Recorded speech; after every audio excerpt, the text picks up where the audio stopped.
Welcome to the Kumar Dev education. कुत्ते की आवाज फणीश्वर नाथ रेणु।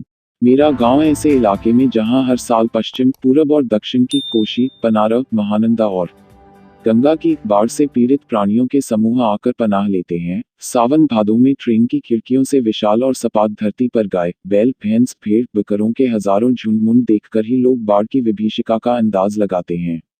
प्रति क्षेत्र में जन्म लेने के कारण अपने गांव के अधिकांश लोगों की तरह मैं भी तैरना नहीं जानता, किंतु 10 वर्ष की उम्र से पिछले साल तक बॉय स्काउट, स्वयंसेवक, राजनीतिक कार्यकर्ता अथवा रिलीफ वर्कर की हैसियत से बाढ़ पीड़ित क्षेत्रों में काम करता रहा हूं। और लिखने की बात, हाई स्कूल में बाढ़ पर लेख लिखकर प्रथम पुरस्कार पाने से लेकर धर्मयुग में कथाचक के अंतर्गत बाढ़ की पुरानी कहानी को नए पाठ के साथ प्रस्तुत कर चुका हूं। जय गंगा 1947, डायन कोशी 48, हड्डियों का पुल 48 आदि छुटपुट रिपोर्टाज के अलावा मेरे कई उपन्यासों में बाढ़ की विनाश लीलाओं के अनेक चित्र अंकित हुए हैं। किंतु गांव में रहते हुए बाढ़ से गिरने, बहने, फंसने और भोगने का अनुभव कभी नहीं हुआ। वह तो पटना शहर में 1967 में ही हुआ, जब 18 घंटे की अविराम वृष्टि के कारण पुनपुन का पानी राजेंद्रनगर, कंकड़बाग तथा अन्य न चले हिस्सों में घुस आया था। अर्थात बाढ़ को मैंने भोगा है, शहरी आदमी की हैसियत से। इसलिए इस बार जब बाढ़ का पानी प्रवेश करने लगा, पटना का पश्चिमी इलाका छाती भर पानी में डूब गया, तो हम घर में ईंधन, आलू, मोमबत्ती, दियासलाई, सिगरेट, पीने का पानी और कंपोस्ट की गोलियां जमा कर बैठ गए और प्रतीक्षा करने लगे। सुबह सुना, राजभवन और मुख्यमंत्री निवास प्लावित हो गया है। दोपहर में सूचना मिली, गोलघर जल से घिर गया है। यूं सूचना बंगला में इस वाक्य से मिली थी, जानो गोलघर डूबेगे छे। और 5 बजे जब कॉफी हाउस जाने के लिए तथा शहर का हाल मालूम करने निकला तो रिक्शे वाले ने हंसकर कहा, अब कहाँ जाएगा, कॉफी हाउस में तो अबले पानी आ गया होगा। चलो, पानी कैसे घुस गया है वही देखना है, कहकर हम रिक्शा पर बैठ गए।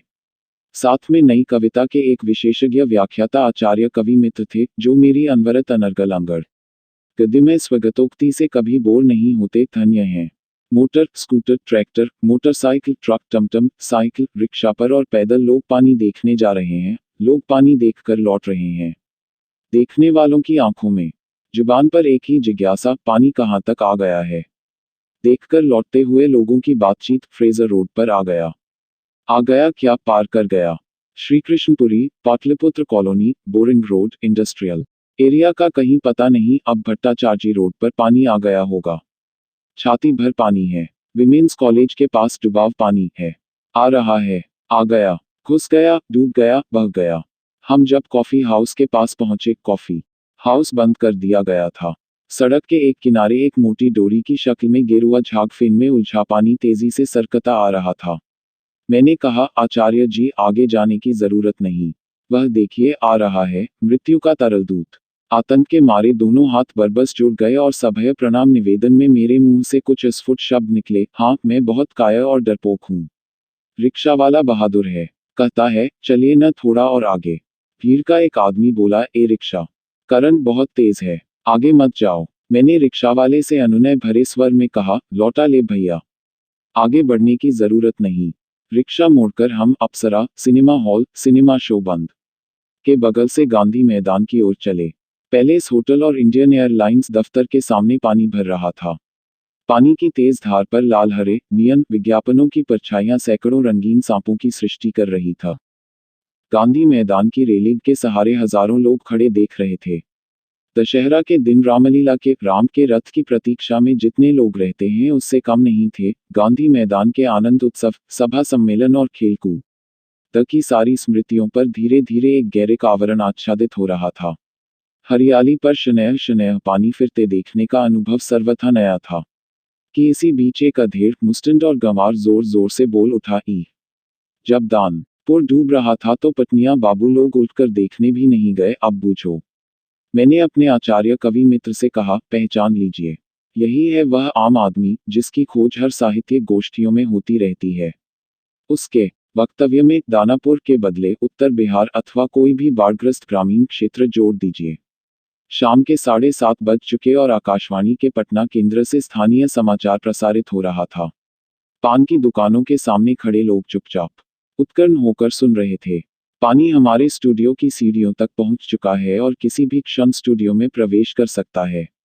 समाचार दिल दहलाने वाला था। कलेजा धड़क उठा। मित्र के चेहरे पर भी आतंक की कई रेखाएं उभरी। किंतु हम तुरंत ही सहज हो गए, यानी चेहरे पर चेष्टा करके सहजता ले आए, क्योंकि हमारे चारों ओर कहीं कोई परेशान नजर नहीं आ रहा था। पानी देखकर लौटे हुए लोग आम दिनों की तरह हंस बोल रहे थे, बल्कि आज तनिक अधिक ही उत्साहित थे। हाँ, दुकानों में थोड़ी हड़बड़ी थी। नीचे के सामान ऊपर किए जा रहे थे। रिक्शा, टमटम, ट्रक और टेम्पो पर सामान लादे जा रहे थे। खरीद बिक्री बंद हो चुकी थी। पानवालों की बिक्री अचानक बढ़ गई थी। आसन संकट से कोई प्राणी आतंकित नहीं दिख रहा था। पानवाले के आदमकद आईने में उतने लोगों के बीच हमारी ही सूरतें मुहर्रमी नजर आ रही थी। मुझे लगा अब हम यहाँ थोड़ी देर भी ठहरेंगे तो वहाँ खड़े लोग किसी भी क्षण ठठाकर हम पर हंस सकते थे। जरा इन बुज़दिलों का हुलिया देखो। क्योंकि वहाँ ऐसी ही बातें चारों ओर से उछाली जा रही थी, एक बार डूब ही जाए। धनुषकोटि की तरह पटना लापता न हो जाए कहीं। सब पाप धुल जाएगा। चलो, गोलघर के मुंडेरे पर ताश की गड्डी लेकर बैठ जाएं, विस्कोमान बिल्डिंग की छत पर क्यों नहीं। भाई, यही माकूल मौका है। इनकम टैक्स वालों को इसी मौके पर काले कारोबारियों के घर पर छापा मारना चाहिए। आसामी बामाल। राजेंद्रनगर चौराहे पर मैगजीन कॉर्नर की आखिरी सीढ़ियों पर पत्र पत्रिकाएं पूर्ववत बिछी हुई थी। सोचा, एक सप्ताह की खुराक एक ही साथ ले लूं। क्या क्या ले लूं? हेडली चेज या एक ही सप्ताह में फ्रेंच जर्मन सिखा देने वाली किताबें अथवा योग सिखाने वाली कोई सचित्र किताब। मुझे इस तरह किताबों को उल्टते पलटते देखकर दुकान का नौजवान मालिक कृष्णा पता नहीं क्यों मुस्कुराने लगा। किताबों को छोड़ कई हिंदी, बंगला और अंग्रेजी सिने पत्रिकाएं लेकर लौटा। मित्र से विदा होते हुए कहा, पता नहीं कल हम कितने पानी में रहें। बहरहाल, जो कम पानी में रहेगा वह ज्यादा पानी में फंसे मित्र की सुधि लेगा। फ्लैट में पहुंचा ही था कि जनसंपर्क की गाड़ी भी लाउडस्पीकर से घोषणा करती हुई राजेंद्रनगर पहुंच चुकी थी। हमारे गोलंबर के पास कोई भी आवाज चारों बड़े ब्लॉकों की इमारतों से टकराकर मंडराती हुई 4 बार प्रतिध्वनित होती है। सिनेमा अथवा लॉटरी की प्रचार गाड़ी यहां पहुंचते ही भाइयों पुकारकर एक क्षण के लिए चुप हो जाती है। पुकार मंडराती हुई प्रतिध्वनित होती है, भाइयों भाइयों भाइयों। एक अलमस्त जवान रिक्शा चालक है जो अक्सर रात के सन्नाटे में सवारी पहुंचाकर लौटते समय इस गोलंबर के पास अलाप उठता है, सुन मोरे बंधु रे, सुन मोरे मितवा वाया। गोलंबर के पास जनसा मपर की गाड़ी से ऐलान किया जाने लगा, भाइयों, ऐसी संभावना है कि बाढ़ का पानी रात्रि के करीब 12 बजे तक लोहानीपुर, कंकड़बाग और राजेंद्रनगर में घुस जाए। अतः आप लोग सावधान हो जाएं। प्रतिध्वनि, सावधान हो जाएं, सावधान हो जाएं। कोष्टक। मैंने गृहस्वामिनी से पूछा, गैस का क्या हाल है? बस उसी का डर है। अब खत्म ही होने वाला है। असल में सिलेंडर में मीटर उटर की तरह कोई चीज नहीं होने से कुछ पता नहीं चलता, लेकिन अंदाज है कि 1 या 2 दिन कोयला है, स्टोव है, मगर किरासन एक ही बोतल। फिलहाल बहुत है। बाढ़ का भी यही हाल है। मीटर उटर की तरह कोई चीज नहीं होने से पता नहीं चलता कि कब आ धमके। मैंने कहा। सारे राजेंद्रनगर में सावधान सावधान ध्वनि कुछ देर गूंजती रही। ब्लॉक के नीचे की दुकानों से सामान हटाए जाने लगे। मेरे फ्लैट के नीचे के दुकानदार ने पता नहीं क्यों इतना कागज इकट्ठा कर रखा था। एक लाव लगाकर सुलगा दिया। हमारा कमरा धुएं से भर गया। फुटपाथ पर खुली चाय की झुगी दुकानों में सिगड़ियां सुलगी हुई थीं और यहाँ बहुत रात तक मंडली बनाकर जोर जोर से बातें करने का रोज का सिलसिला जारी था। बात के पहले या बाद में बगैर कोई गाली जोड़े यहाँ नहीं बोला जाता। गांधी मैदान सरवा एकदम लबालब भर गया। अरे तेरी मतारी का कर्ट में इतना जोर का फोर्स है कि ससुरा रिक्शा लगा कि उल्टिया ही जाएगा। गांजा फुरा गया का हो राम सिंगार। चल जाए एक चिलम बालशरी माल, फिर यह शहर बेचह डूबे या उभरे। बिजली ऑफिस के वॉचमैन साहिब ने पश्चिम की ओर मुंह करके ब्लॉक नंबर 1 के नीचे जमी दूसरी मंडली के किसी सदस्य से ठेठ मगही में पूछा, का हो पनिया आ रहलो है। जवाब में एक कुत्ते ने रोना शुरू किया। फिर दूसरे ने सुर में सुर मिलाया। फिर तीसरे ने। करुण आर्तनाद की भयोत्पादक प्रतिध्वनियां सुनकर सारी काया सिहर उठी। कि न तू एक साथ करीब 1 दर्जन मानवकंठों से गालियों के साथ प्रतिवाद के शब्द निकले, मार साले को। अरे चुप चौप। प्रतिध्वनि चौप चौप चौप।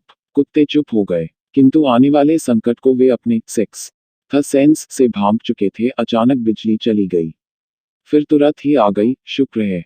भोजन करते समय मुझे टोका गया कि होलो खाच्छो ना केन, खाच्छी तो खा तो रहा हूँ, मैंने कहा, याद है उस बार जब पुन का पानी आया था तो सबसे अधिक इन कुत्तों की दुर्दशा हुई थी। हमें भाइयों भाइयों संबोधित करता हुआ जनसंपर्क वालों का स्वर फिर गूंजा। इस बार ऐसी संभावना है कि बदले, ऐसी आशंका है, कहा जा रहा था। और ऐलान में खतरा और होशियार दो नए शब्द जोड़ दिए गए थे। आशंका, खतरा, होशियार। रात के 10:30-11 बजे तक मोटर गाड़ियां, रिक्शे, स्कूटर, साइकिल तथा पैदल चलने वालों की आवाजाही कम नहीं हुई। और दिन तो अब तक सड़क सूनी पड़ जाती थी। पानी अब तक आया नहीं। 7 बजे शाम को फ्रेजर रोड से आगे बढ़ चुका था। काहो रामसिंगार पनिया आ रहलो है, न आ रहलो है। सारा शहर जगा हुआ है। पश्चिम की ओर कान लगाकर सुनने की चेष्टा करता हूँ। हाँ, पीरमोहानी या सालिमपुर अहरा अथवा जनककिशोर नवल किशोर रोड की ओर से कुछ हलचल की आवाज आ रही है। लगता है 1-1:30 बजे रात तक पानी राजेंद्रनगर पहुंचेगा। सोने की कोशिश करता हूँ, लेकिन नींद आएगी भी नहीं। काम्पोज की टिकिया अभी नहीं। कुछ लिखूं, किंतु क्या लिखूं? कविता। शीर्षक, बाढ़ की आकुल प्रतीक्षा। थत, नींद नहीं, स्मृतियां आने लगी एक एक कर, चलचित्र के बेतरतीब दृश्यों की तरह। 1947 मनिहारी, तब पूर्णिया अब कटिहार जिला के इलाके में गुरुजी स्व सतीशनाथ भादुड़ी के साथ गंगा मैया की बाढ़ से पीड़ित क्षेत्र में हम नाव पर जा रहे हैं। चारों ओर पानी ही पानी। दूर एक द्वीप जैसा बालूचा दिखाई पड़ा। हमने कहा, वहां चलकर जरा चहलकदमी करके टांगे सीधी कर लें। भादुड़ी जी कहते हैं, किंतु सावधान, ऐसी जगहों पर कदम रखने के पहले यह मत भूलना कि तुमसे पहले ही वहां हर तरह के प्राणी शरणार्थी के रूप में मौजूद मिलेंगे, और सचमुच चींटी चींटे से लेकर सांप बिच्छू और लोमड़ी सियार तक यहाँ पनाह ले रहे थे। भादुड़ी जी की हिदायत थी, हर नाव पर पका ही घाव पानी में पैर की उंगलियां सड़ जाती हैं, तलवों में भी घाव हो जाता है। की दवा, दियासलाई की डिबिया और किरासन तेल रहना चाहिए। और सचमुच हम जहाँ जाते, खाने पीने की चीज से पहले पका ही घाव की दवा और दियासलाई की मांग होती। 1949 उस बार माह नंदा की बाढ़ से घिरे वापसी थाना के एक गांव में हम पहुंचे। हमारी नाव पर रिलीफ के डॉक्टर साहब थे। गांव के कई बीमारों को नाव पर चढ़ाकर कैंप में ले जाता था। एक बीमार नौजवान के साथ उसका कुत्ता भी कुई कुई करता हुआ नाव पर चढ़ आया। डॉक्टर साहब कुत्ते को देखकर भीषण भयभीत हो गए और चिल्लाने लगे, आरे कुकुर नहीं, कुकुर नहीं, कुकुर को भगाओ। बीमार नौजवान छप से पानी में उतर गया, हमारा कुकुर नहीं जाएगा तो हम हूं नहीं जाएगा। फिर कुत्ता भी छपाक पानी में गिरा, हमारा आदमी नहीं जाएगा तो हम हूं नहीं जाएगा। परमान नदी की बाढ़ में डूबे हुए एक मुसहरों की बस्ती में हम राहत बांटने गए। खबर मिली थी वे कई दिनों से मछली और चूहों को झुलसाकर खा रहे हैं, किसी तरह जी रहे हैं। किंतु टोले के पास जब हम पहुंचे तो ढोलक और मंजीरा की आवाज सुनाई पड़ी। जाकर देखा, एक ऊंची जगह मचान बनाकर स्टेज की तरह बनाया गया है। बलवाही नाच हो रहा था। लाल साड़ी पहनकर काला कलूटा निटुआ दुल्हन का हाव भाव दिखला रहा था, यानी वह धानी है। घरनी धानी घर छोड़कर मायके भागी जा रही है और उसका घरवाला पुरुष उसको मना कर रहा हंसे लौटाने गया है। घरनी कहती है, तुम्हारी बहन की जुबान बड़ी तेज है, दिन रात खराब गाली बकती रहती है और तुम्हारी बुढ़िया माँ बात के पहले तमाचा मारती है। मैं तुम्हारे घर लौटकर नहीं जाती। तब घरवाला उससे कहता है, यानी गा गाकर समझाता है, चल गे धानी घर घुरी, बहिनिक देवे टांग तोड़ी धानी गे, बुढ़िया के करवे घर से बाहर ओ धानी, घर लौट चलो। बहन के पैर तोड़ दूंगा और बुढ़िया को घर से बाहर निकाल दूंगा। इस पद के साथ ही ढोलक पर द्रुत ताल बजने लगा, धागिरगिर चकैके चिकथुम चकैके चिकथुम चिकथुम चिकथुम। कीचड़ पानी में लथपथ भूखे प्यासे नर नारियों के झुंड में मुक्त खिलखिलाहट लहरें लेने लगती है। हम रिली फा बांटकर भी ऐसी हंसी उन्हें दे सकेंगे क्या? शास्त्री जी आप कहाँ हैं? बलवाही नाच की बात उठते ही मुझे अपने परम मित्र भोला शास्त्री की याद हमेशा क्यों आ जाती है। यह कभी बाद में, एक बार 1937 में सिमरवनी शंकरपुर में बाढ़ के समय नाव को लेकर लड़ाई हो गई थी। मैं उस समय बालचर बॉय स्काउट था। गांव के लोग नाव के अभाव में केले के पौधों का भेला बनाकर किसी तरह काम चला रहे थे और वहीं सवर्ण जमींदार के लड़के नाव पर हारमोनियम तबला के साथ झिझिर जल विहार करने निकले थे। गांव के नौजवानों ने मिलकर उनकी नाव छीन ली थी।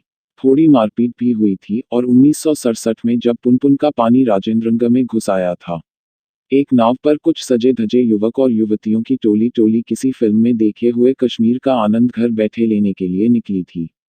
नाव पर स्टोव जल रहा था, केतली चढ़ी हुई थी, बिस्कुट के डिब्बे खुले हुए थे, एक लड़की प्याली में चम्मच डालकर एक अनोखी अदा से नेस्कैफे के पाउडर को मथ रही थी, एस्प्रेसो बना रही थी शायद। दूसरी लड़की बहुत मनोयोग से कोई सचित्र और रंगीन पत्रिका पढ़ रही थी। एक युवक दोनों पांवों को फैला बांस की लग्गी से नाव खे रहा था। दूसरा युवक पत्रिका पढ़ने वाली लड़की के सामने अपने घुटने पर कोहनी टेक कर कोई मनमोहक डायलॉग बोल रहा था। पूरे वॉल्यूम में बजते हुए ट्रांजिस्टर पर गाना आ रहा था, हवा में उड़ता जाए मोरा लाल दुपट्टा मलमल का।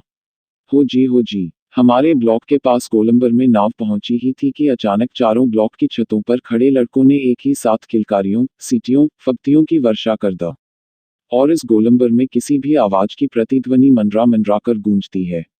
सो सब मिलाकर स्वयं ही जो ध्वनि संयोजन हुआ उसे बड़े से बड़ा गुणी संगीत निर्देशक बहुत कोशिश के बावजूद नहीं कर पाते। उन फूहड़ युवकों का सारी एग्जिबिशनिज्म तुरंत छूमंतर हो गई और युवतियों के रंगे लाल लाल ऊंट और गाल काले पड़ गए। नाव पर अकेला ट्रांजिस्टर था जो पूरे दम के साथ मुखर था, नया तोरी मंझधार, होशियार काहो राम सिंगार पनिया आ रहलो है। न आ रहलो है। 2:30 बज गए मगर पानी अब तक आया नहीं। लगता है कहीं अटक गया, अथवा जहां तक आना था आकर रुक गया, अथवा तटबंध पर लड़ते हुए इंजीनियरों की जीत हो गई शायद, या कोई दैवी चमत्कार हो गया। नहीं तो पानी कहीं भी जाएगा तो किधर से?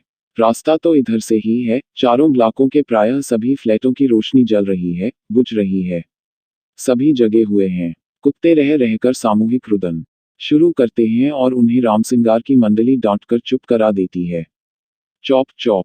मुझे अचानक अपने उन मित्रों और स्वजनों की याद आई जो कल से ही Pataliputra colony, Shrikrishnapuri, boring road के अथाह जल में घिरे हैं। जितेंद्र जी, विनीता जी, बाबू भैया, इंदिरा जी, पता नहीं कैसे हैं, किस हाल में हैं वे।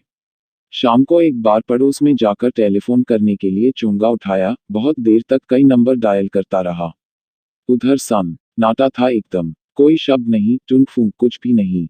बिस्तर पर करवट लेते हुए फिर एक बार मन में हुआ कुछ लिखना चाहिए। लेकिन क्या लिखना चाहिए? कुछ भी लिखना संभव नहीं और क्या जरूरी है कि कुछ लिखा ही जाए? नहीं, फिर स्मृतियों को जगाऊं तो अच्छा। पिछले साल अगस्त में नरपतगंज थाना के चकरदाहा गांव के पास छाती भर पानी में खड़ी एक आसन्न प्रसवा हमारी ओर गाय की तरह टुकुर टुकुर देख रही थी। नहीं, अब भूली बिसरी याद नहीं। बेहतर है आंखें मूंदकर सफेद भेड़ों के झुंड देखने की चेष्टा करूं। उजले सफेद भेड़ों के झुंड। किंतु सभी उजले भेड़ अचानक काले हो गए। बार बार आंखें खोलता हूं, मूंदता हूं, काले का उजला करना चाहता हूं। भेड़ों के झुंड भूरे हो जाते हैं। उजले भेड़ काले भूरे, किंतु उजले गेहुए रंग के भेड़। आई देखो ऐसे गेछे जल चक छोड़कर मुझे जगाया गया।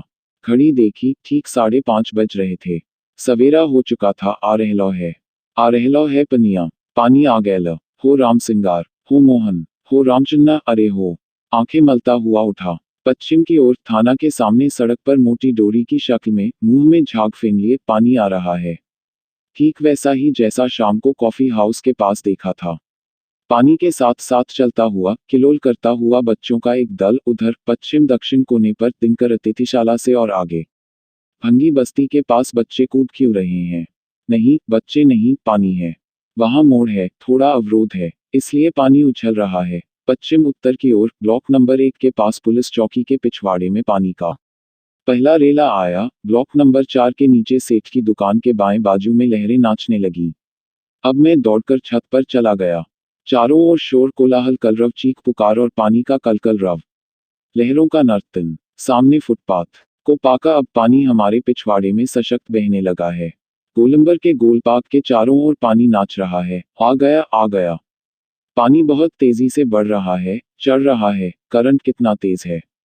सोन का पानी है? नहीं, गंगा जी का है। आ गए लो। सामने की दीवार की ईंटें जल्दी जल्दी डूबती जा रही हैं। बिजली के खंभे का काला हिस्सा डूब गया। ताड़ के पेड़ का तना क्रमशः डूब रहा है। अभी यदि मेरे पास मूवी कैमरा होता, अगर एक टेप रिकॉर्डर होता।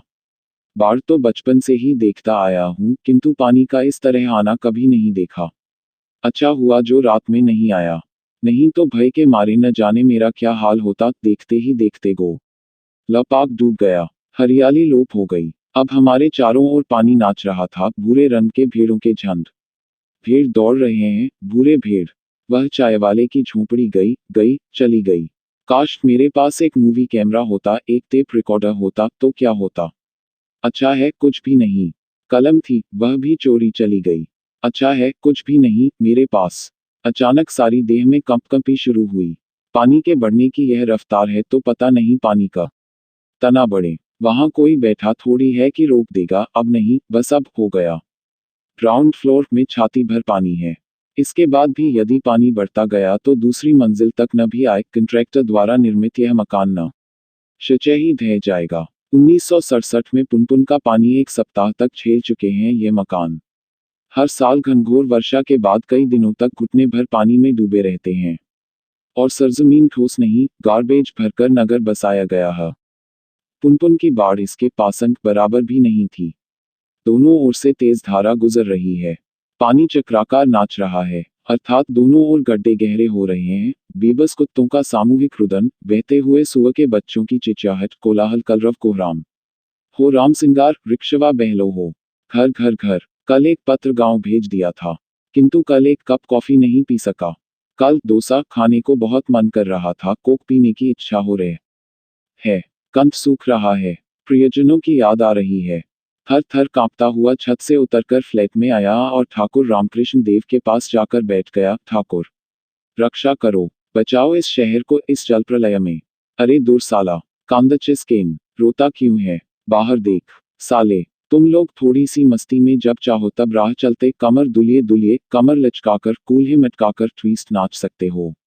रंबा संबा, हीरा टीरा और उलंग नृत्य का रह सकते हो और बृहद सर्वग्रासी महामत्ता रहस्यमय प्रकृति कभी नहीं नाचेगी। ए बार नाच देख, भयंकरी नाच रही है, ताता थे थे, ताता थे थे। तीव्र तीव्र वेगा शिव नृत्य की गीत प्रिया वाद्यता प्रनृत्य प्रायणा नाच रही है। जा तू भी नाच। अगरबत्ती जलाकर शंख फूंकता हूँ, नाचो माँ। उलंगिनी नाचे रणरगे, आम्रा नृत्य करी सगे। ताता थे, ताता थे, मदमत्ता मातंगिनी उलंगिनी, जी भरकर नाचो। बाहर कलरव कोलाहल बढ़ता ही जाता है। मोटर, ट्रक, ट्रैक्टर, स्कूटर पानी की धारा को चीरती, गरजती गुर्राती गुजरती हैं। सुबह 7 बजे ही धूप इतनी तीखी हो गई, सांस लेने में कठिनाई हो रही है। संभवतः ऐसी घड़ी में वातावरण में ऑक्सीजन की कमी हो जाती है। उमस, पसीना, कंपन, धड़कन। तो क्या अब तुमुल तरंगिनी के तरल नृत्य और वाद्य की ध्वनियों को शब्दों में बांधना असंभव है। अब सिर्फ हिल्लोल कलोल कलकल कुलकुल छहर छहर छहर छहर झझरा र है दिग्राद रिंग धातिन धातिन धा आ रहा है। मैं आगे झाए झार झग झग झाए झिझिना झिझिना कलल कुलल कुलकुल बा आया बा ओम भों चनी चेई छिचना छिचना हा तथा तथा कलकल कुलकुल। पानी बढ़ना रुक गया है। रुक गया है। 20 मिनट हो गए। पानी जस का तस जहां का तहां है। कम से कम अभी तो रुक गया है। तू। फिर मैंने शंख ध्वनि की। नहीं, रेलवे लाइन पर एक जनतार स्वर में चीख रहा है, तू। कड़वी चाय के साथ काम्पोस की 2 टिकिया लेकर बिछावन पर लेट जाता हूँ। Thanks for watching. Like, share and subscribe.